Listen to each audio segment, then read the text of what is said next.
You're going to fail, and that's okay. So you want to start an eBay business. The thought of making a few extra dollars, cleaning out your place, just having something productive to do seems really enticing, but you haven't started. If the reason for not starting is because you're afraid that you're going to fail, let me put you at ease and tell you right here, right now, you're going to fail, and that's okay. When I sit in front of this camera and I'm talking to you about the things that I know, it doesn't come from a place of like, I just know better than you. It comes from a place of I've made about every mistake that you can possibly make. I sold a pair of Skechers one time without bending them once to see if the sole would stay together. And guess what?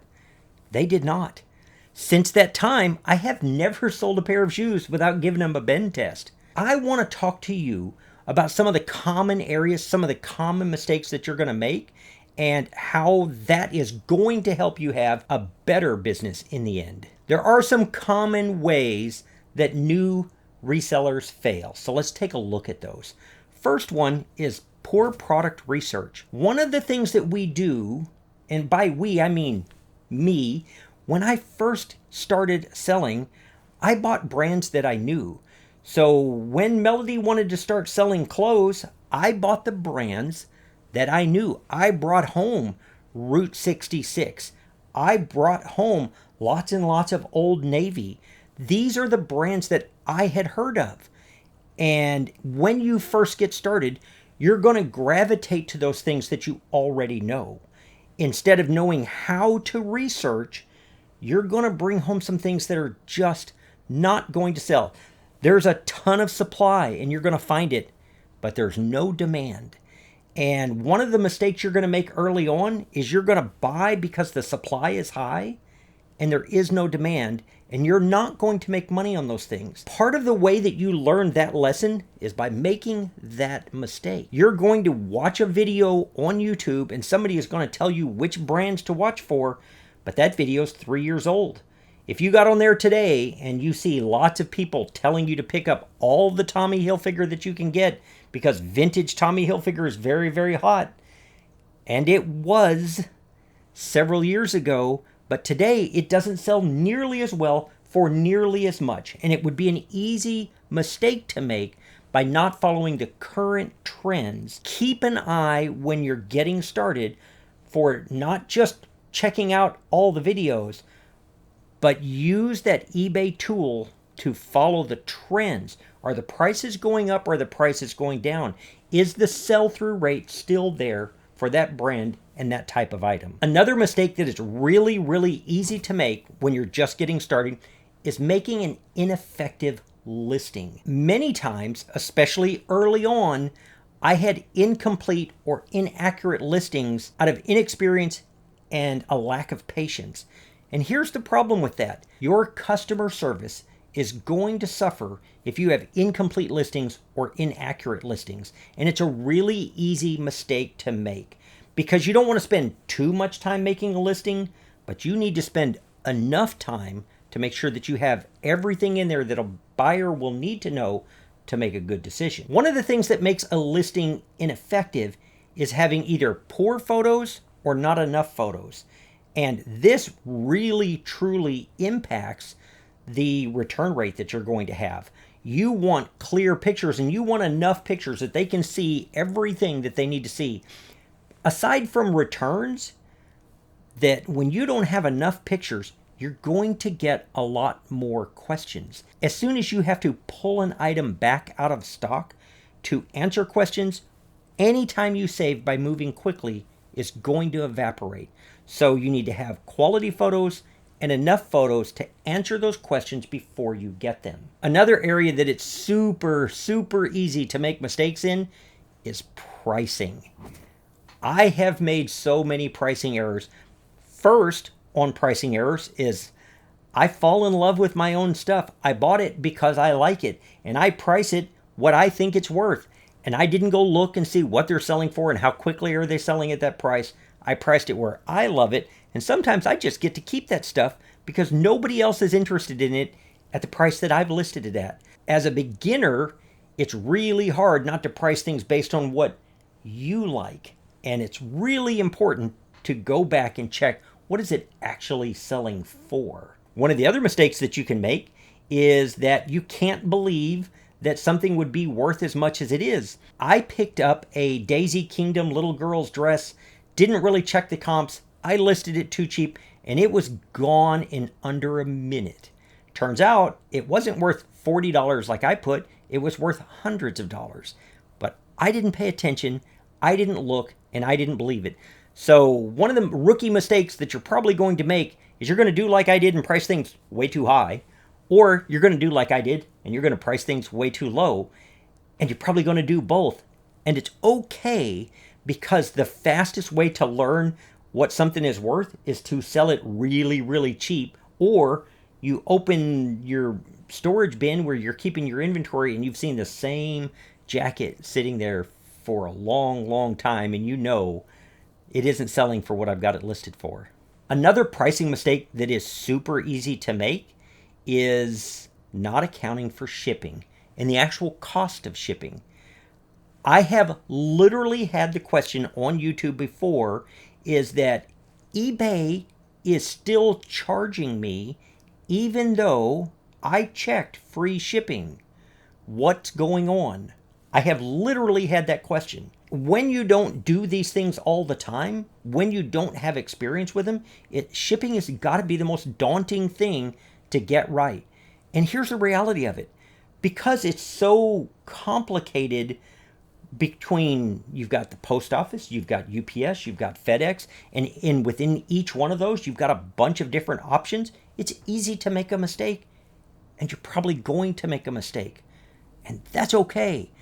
You can't get caught up in not getting started because you're afraid you're going to lose $2 or $3 or even $20, because that $20 that you could lose is keeping you from actually making money with a thriving business, because you're going to learn from those mistakes faster than you will any YouTube video. And with shipping, that's another area that you're going to make mistakes.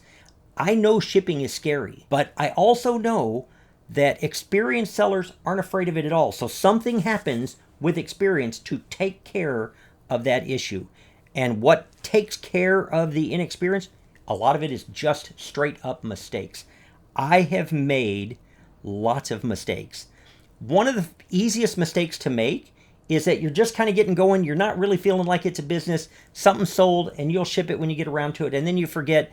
And very, very quickly, 2 or 3 days can go by. And now you've got an unhappy customer. Your business is starting out with a ding. You're not getting things shipped out on time.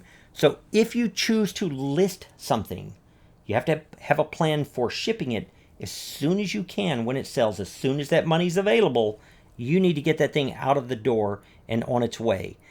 That is an expensive lesson to learn by not being ready to ship when you get something listed. And that's a rookie mistake you don't want to make. Another shipping one that is easy to overlook is to not have your materials ready when you list. Because as soon as you don't have the stuff that you need to ship something, that's when it's going to sell. And then you're scrambling. Make sure you have the materials there so you can pack your item up safely and get it out the door. If you are running around looking for things, it's going to take the joy out of the sale. So don't put yourself in that position. Another area that, as a beginner, I certainly made a lot of mistakes is not looking at my communication with the buyer as customer service. If you look at it as customer service, it allows you to temper those feelings. If somebody sends a lowball offer, it keeps you from being angry with them. It's somebody trying to get a good deal, but my business says that I need to do this. If I have already thought about ways to respond, it can make those things much more professional. I learned the hard way that not having some responses prepared in my head made dealing with any questions that came up very difficult, but more importantly than difficult, it made it really stressful. And if I have thought through how I'm going to respond to some of those things, it makes it much, much easier. When you come across answers that are good, write those answers down. I am working on something that is going to help all of you with this. I am working on a document that will have all of my standard responses for a wide variety of things that I have prepared for people everything from somebody asking about measurements that are clearly in my photographs, or somebody asking about 50% off of an item that's already on sale. I have responses already typed up and ready for those things that I can copy and paste, that keeps me from being emotional about it, removes the stress from it about trying to get the answer right. And I'm just going to share that with you. As soon as that's ready, I will post it on my community page. It will be available to anybody who wants it. All I ever ask is, if I provide a document, if I put something like that out, that I don't want anybody else trying to take it and sell it, because my intention is for it to be free. Another area that I made so many mistakes on, that it's funny to look back on it now because it seems so easy to not make some of these mistakes. And I saw the videos on YouTube and I still made the mistakes because I think I had to make them for myself, were things like using words that everybody on YouTube said you're not allowed to use, like the word Velcro. The first time I had an item taken off of eBay, it's because it had the word Velcro in it. I had wallets that I thought were Velcro. They weren't. Velcro is a brand name. Mine didn't have the brand on them. It was just a hook and loop thing. But I had Velcro in the title.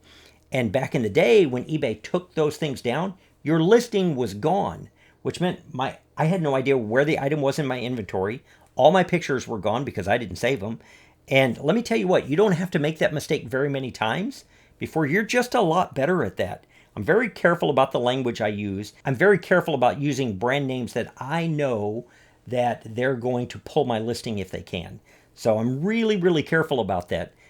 And that's not a mistake I had to make a bunch of times, but still occasionally comes up, and I've got to relearn that lesson. And another one that's super easy to do, because you see everybody else doing it and so many people getting away with it, are things like not using photographs that belong to you. It isn't just the language that we use in our listing that I've messed up on.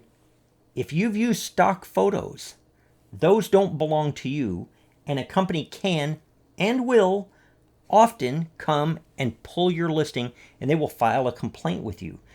If you're lucky, they might just send you a message so that you can fix it, but they don't have to. If you're using photographs that were taken by them, they can submit that directly to eBay.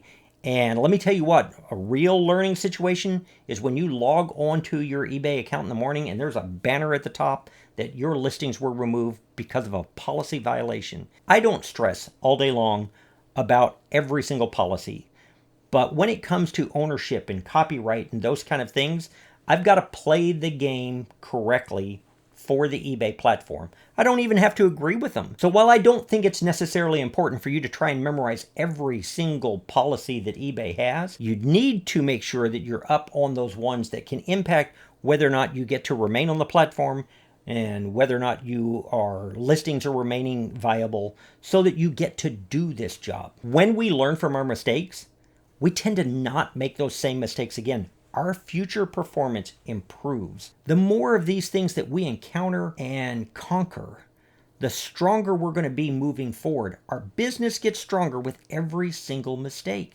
Every single mistake is going to make us just that much better. You are going to make some mistakes when you first dive into the eBay platform. You're going to. I did. All my friends who are resellers, they all made mistakes. That's okay. Anybody who tells you that they didn't make any mistakes along the way, they're probably not any good at this today. But if you listen to what the people are saying, most of the people that are giving you advice, it's because they made that mistake. And that is okay. You are going to make some mistakes, and that's awesome. Because if you're making those mistakes and you're learning from them, that means you're doing it. And you can do this. I know that you can do this because we do this. That's it for this video. I genuinely appreciate you watching. If you haven't subscribed to the channel, I would love to have you do that. I've got more coming up soon. I appreciate you watching. I'll see you real soon on the next one. Bye.